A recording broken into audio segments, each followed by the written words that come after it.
Okay, welcome back for our second video. This time we'll be talking about percent composition. All right, so let's get started. Okay, so percent composition, when we're talking about percent composition, we're talking about the percent of mass of each of the elements compared to the mass of the compound. So anytime you're talking about a percent, you're always talking about part over whole, like what percentage of our class is female, or what percentage of the school are sophomores, or something like that. You're always talking about part compared to whole. So when we're talking about percent composition, we're talking about the part of every single element compared to the whole, the entire compound.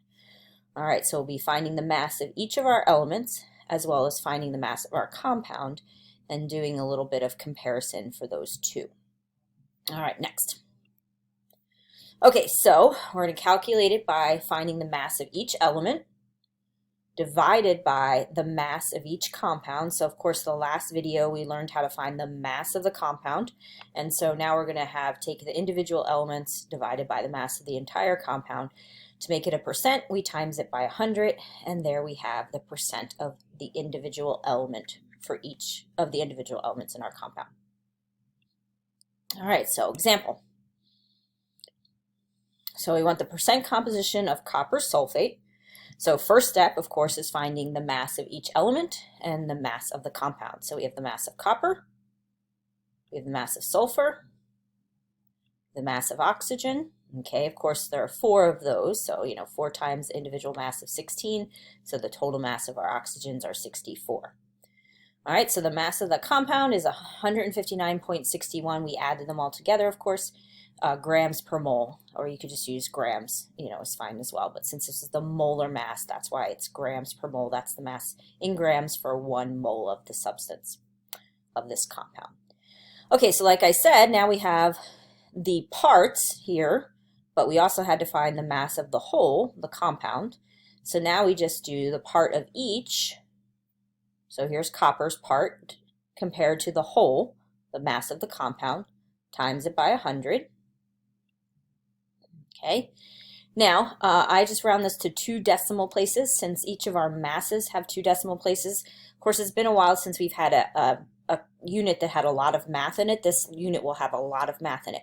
So we always, of course, use sig figs when we're doing math, but you have to remember that in this particular case, these masses all came off the periodic table, and masses on a periodic table or any kind of chart aren't rounded to significant figures or anything like that. They don't have significant figures. People cut them off wherever they feel like. So in this particular case, none of these numbers have sig figs. Numbers only have sig figs if they're measurements, and none of these are actual measurements. These are just numbers that are taken off a chart, so they don't have sig figs. So we're just kind of deciding where to cut it off, so I'm cutting it off at 2 decimal places. Now, some of the calculations we will see in the future will have sig figs to them because they will be actual like masses that were measured that have actual units. But when you're taking numbers off of charts like periodic tables, those numbers don't have sig figs. Okay, so I'm just rounding them off to 2 decimal places. In some of the examples that we'll deal with, the next time I'm actually with you and all that kind of stuff, not in our videos, but the way I'm with you, those I'll show you the difference between those and these. Okay, let's keep going. So now we got copper's percent. Next we have sulfur's. So sulfur's mass divided by the mass of the compound times 100. Rounded to 2 decimal places since each of these numbers were in 2 decimal places. And lastly, oxygen. Okay, so it's all of the oxygens, not just one, all of the oxygens in this particular compound. So that's 64. Apparently my line was not there. Divided by the mass of the whole thing times 100, giving us our percent. So as you can see, all of our percents here should add up to be approximately 100, because since there are 3 parts to this particular compound, when we add the percents of each of the 3 parts, we should get, a total of 100%. So, all right, so that's our first example. Now it looks like our next slide, the answers are going to come up before I give you the example, but sorry, I didn't check my animations here first. Okay, so next we have another compound here, which will be sodium phosphate.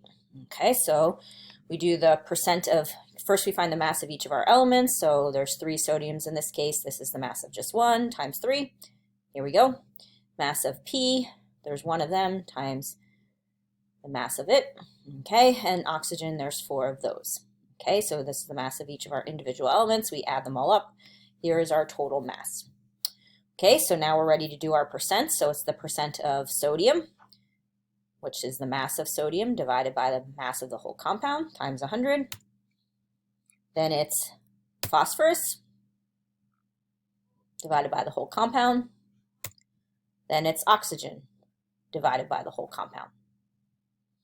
Okay, so then we have our 3%. Okay. Oops, sorry, hit the wrong button. All right, another example. Oh my, lots of examples. I'm sure you guys probably, oh, I know. Yeah, this one I want to show you just to remind you that when you have parentheses, the 2, the subscript outside the parentheses, gets multiplied by everything on the inside. All right, so if we're taking a look at this for magnesium, there's just 1, okay? But for nitrogen, there's only 1 inside the parentheses, but it's 2 times 1, meaning there are 2 nitrogens total. All right, for oxygens, there's 3 inside the parentheses, but it's 2 times 3, or 6 total. Okay, so just keep in mind when you have, parentheses, this is what you're going to need to be able to do then. All right, here you go. Oops, sorry. Not quite sure where the rest of this is. Apparently it's not there. All right, well, all right, so that takes care of us then for this video. So our second video is good. So now you guys should be able to accomplish the worksheet that you have to do for today. All right, talk to you guys on our third video, which of course you'll get for 7th period tomorrow. I guess 5th period, I will do all 3 together here today.